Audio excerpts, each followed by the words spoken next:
Salam teman-teman, saya Clara dari Juara Kelas Kids di DHS Church Bitung.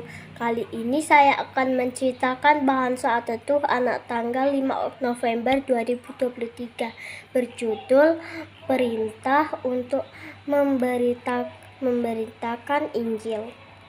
Teman-teman, kebangkitan Tuhan Yesus membuktikan bahwa Tuhan Yesus menang atas maut. Tidak ada kuasa yang lebih besar daripada kuasa Tuhan Yesus. Setelah Tuhan Yesus bangkit, Tuhan Yesus terus menampakkan dirinya kepada murid-muridnya selama 40 hari. Sejak pertama kali Tuhan Yesus menampakkan diri, Tuhan Yesus sudah berpesan agar semua muridnya berkumpul di Galilea, di bukit yang telah ditunjukkan oleh Tuhan Yesus. Maka tibalah murid-murid Tuhan Yesus di Galilea dan bertemu dengan Tuhan Yesus. Ketika mereka melihat Tuhan Yesus, mereka menyembah Dia. Tetapi beberapa orang masih ragu-ragu. Mungkin mereka heran dan belum mengerti semua yang telah terjadi. Mereka bingung karena semuanya begitu ajaib dan mengherankan. Tuhan Yesus tahu meskipun di antara mereka ada yang masih ragu-ragu. Tetapi Tuhan Yesus tetap mengasihi mereka. Tuhan Yesus mendekati mereka dan berkata, Kepadaku telah diberikan segala kuasa di surga dan di bumi.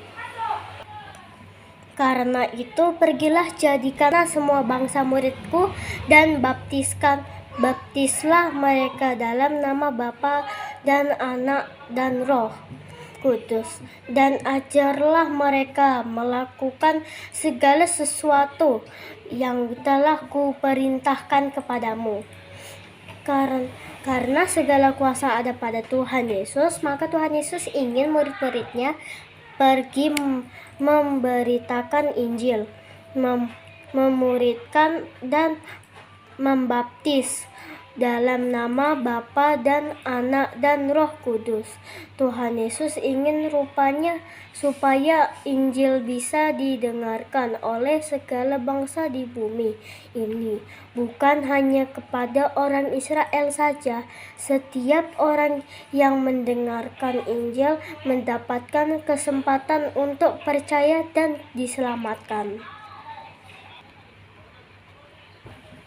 Puji Tuhan Yesus puji Tuhan, kamu dan saya sudah mendengarkan Injil dan percaya bahwa Tuhan Yesus adalah juru selamat, sehingga kamu dan saya diselamatkan dari hukuman dosa. Kalau sudah percaya, Tuhan Yesus ingin supaya kita dibaptis sebagai tanda bahwa kita sungguh-sungguh percaya kepadanya. Mereka tidak hanya diperintahkan sampai membaptis saja, tetapi juga untuk mengajarkan perintah Tuhan.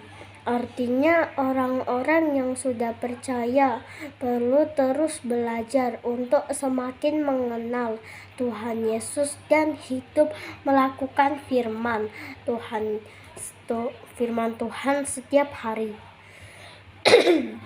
Teman-teman, Tuhan Yesus tahu bahwa memberitakan Injil dan melakukan perintah Tuhan itu tidak mudah. Oleh sebab itu, sebelum Tuhan Yesus naik ke surga, Tuhan Yesus memberikan janji kepada murid-muridnya.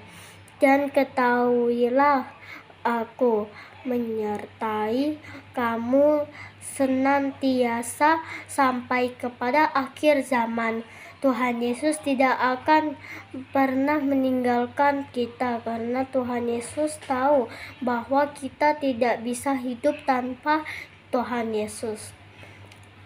Puji Tuhan Yesus, hari ini kita telah membahas kitab Matius dari pasal pertama sampai pasal 28. Kita bersyukur karena kita bisa semakin mengenal Tuhan Yesus yang berkuasa dan mengasihi kita. Perintah Tuhan Yesus yang tertulis dalam ayat-ayat terakhir kitab Matius ini dikenal dengan istilah amanat agung. Amanat artinya pesan yang sangat penting. Amanat agung tidak hanya berlaku untuk murid-muridnya saja, tetapi bagi kamu dan saya yang sudah percaya. Mari kita semakin giat memberitakan Injil sambil menantikan kedatangan Tuhan Yesus yang kedua kali. Nah, sekarang ke bagian pertanyaan. 1. Yang menjadi perintah Tuhan atau amanat agung bagi kita orang yang percaya pada Yesus dalam kitab Matius 28 ayat 19-20 sampai 20. Jawabannya, perintahnya adalah pergilah, jadikanlah semua bangsa muridku dan baptislah mereka dalam nama Bapa dan Anak dan Roh Kudus, dan ajarlah mereka melakukan segala sesuatu yang telah kuperintahkan kepadamu. 2. Kepada siapa kamu mau memberitakan Injil? Jawabannya, kepada orang-orang di sekitar saya yang belum percaya Tuhan Yesus.